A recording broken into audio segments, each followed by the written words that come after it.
Hey YouTube, what's going on? This is Anthony bringing you a little bit of an update on the 20 gallon and the 40 gallon on Saturday, water change Saturday. So if any of you saw my last video, I was pointing out that I've stuck the White Cloud Mountain minnows in here to kind of breed them and see if I can build up a nice sized school. In my last video, I said I had about maybe 5 or 8 fry in here. My estimates were really off. As of right now, I don't know if you'll see if I can get that focused a little more. I don't know how many of them you'll be able to see. I can kind of spot a few of them on the camera on there. But so far, I've kind of counted about close to 20 fry. There's one kind of swimming around in the roots of the duckweed there. Yeah, there he is. They're all different sizes, so I'm guessing they're all from different spawns over the course of probably the last couple of weeks. But yeah, my expectations have been met and kind of beyond that. These are pretty, I guess you can say they're pretty easy fish to breed, which I guess can be said with any fish if you kind of meet the right requirements for it, water temperature and kind of parameter wise. But yeah, and I've been feeding them pretty well on some Hikari First Bites. Once they get a little bit bigger, I'll probably get them on some frozen baby brine shrimp and things. And the parents and their, I guess what you can call their older siblings, haven't been bugging them at all. I haven't seen any trying to go at them. I've been feeding them well too, so that's probably playing a part in that. But yeah, very high survival rate so far, and I can only hope it gets better from here. But yeah, so I'm gonna put down the camera, finish the water change on this, and I'll chime in on what's going on the 40 gallon. Alright everyone, so here is the 40 gallon. It's been a very long time since I've showed off this tank. I think I mentioned in one of my previous videos that I was kind of bringing this one back into a sort of a South American themed tank. Right now I have minimized it to just a few plants. I've got some pea. If I say that first part of that name, I'm gonna completely mess that up. So it's just pea guy, some green kabomba, stargrass, and then some red melon swords, and then just a little bit of duckweed and some Amazon frogbit floating on the top. I was running the Zoomed T5 high output bulbs on this tank, and I recently changed those out in favor of the Fluval Fresh and Plant 2.0. So far, the plant growth has been phenomenal with this tank,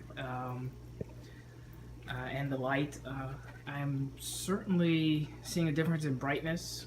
The fish's colors kind of pop a little bit more, but it's a very good LED light. It does put off a good bit of amount of heat, but nothing too much to be worried about. As you can see, there's plenty of open space on the tank, so there's no worry of it overheating or anything.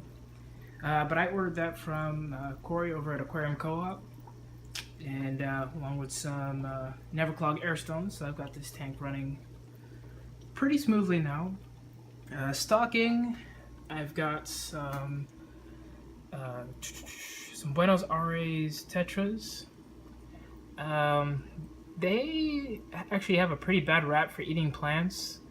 I used to have this tank set up as a fully planted aquarium with a whole bunch of different plants with them mixed in here. And surprisingly, the only ones they ever ate was my baby tears. Other than that, they left everything alone. But they absolutely love eating duckweed. So if you're looking for a fish to do that for you, this is definitely them. I also have some Bolivian rams. I have my breeding pair here right up front. You can see they have been going at it straight for probably 2 years now. Breeding on and off every 2 to 3 weeks.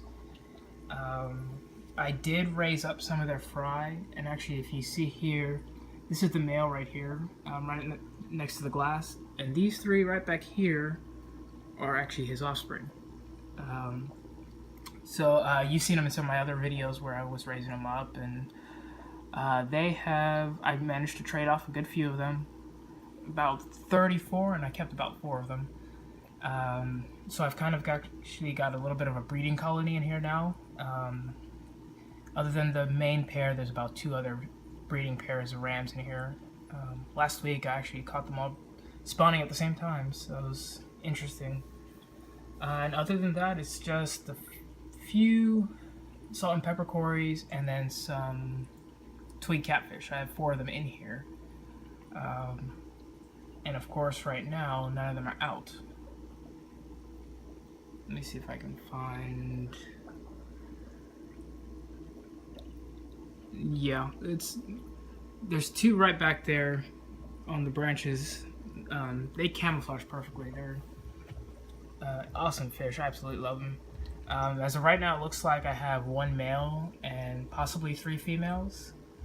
I'm hoping maybe that they will become my next breeding project. There goes one of them, right back there hiding on the glass. But they're an awesome algae eater. And they also take really good onto some meaty foods too, so they've kind of got a good combination on them. And hopefully, possibly in the next couple of months or so, I hope to be adding at least 1 Amazon puffer to this tank. It's kind of been a fish I kind of had my eyes on for a while, but I just haven't been able to get my hands on them.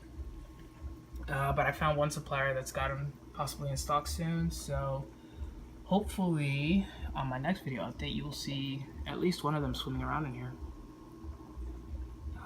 There goes another one of the twigs there. I mean, they are just absolute camouflage masters. But yeah, other than that, this tank is rolling pretty well. Right down here I've actually got, well, you can't, there it is. I've started a snail breeding colony there for the puffers when I get that in, so that way I've got a nice strong food supply ready for them.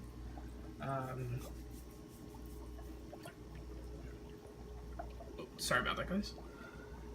But yeah, so I'll go ahead and end this video before I rant and rave anymore here.